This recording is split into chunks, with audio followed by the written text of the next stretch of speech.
What's up guys? We're in the shop today installing a Tusk Quiet Glide dirt bike skid plate on our two-stroke. This is one of the first upgrades I like to do to my bikes, whether it's a new or used bike I'm buying.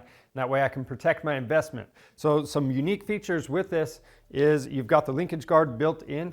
This is made from 3/8 inch thick HDPE material, which is super durable and it glides over obstacles instead of catching on them like aluminum would. All the hardware is recessed, and one of my favorite features is when you're doing maintenance, you take this off, the mounts actually stay in place. So when you're going back together, you don't have to fight those. It's really simple to reinstall. Now, as far as fitment goes, again, this is for the two-stroke dirt bikes. So you want to type in your year, make, and model on our website to make sure this is going to work for you. Now, installation is pretty simple to do, so let's get started.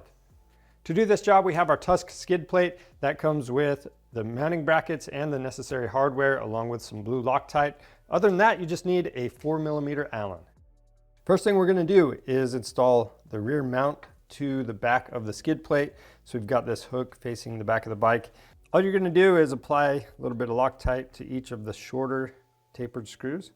And then we're going to screw this in place and tighten those down.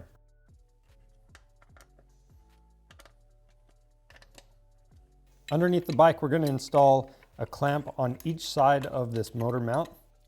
Then we can install the bottom sides of the clamps using the longer tapered bolts, and we're going to apply Loctite to those. We'll leave them loose, set our skid plate in place, and we're going to line everything up.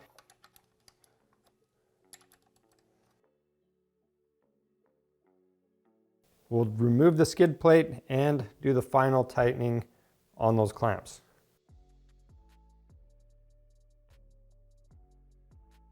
Now when you go to put this in place, you'll notice that the linkage guard is right next to that linkage.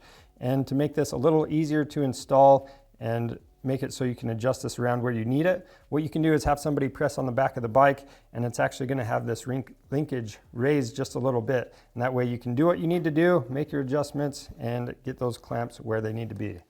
The next step is to install the cupped washers with the button head bolts, and make sure you've got Loctite on all of these bolts when you go together. So that's how you get that added protection you're looking for on your two-stroke dirt bike. If you need one of these skid plates, go to our website, pick one up, and give us a thumbs up if you like this video. And don't forget to subscribe to our channel for more helpful content. I'm Charles with Rocky Mountain ATV MC. Thanks for watching.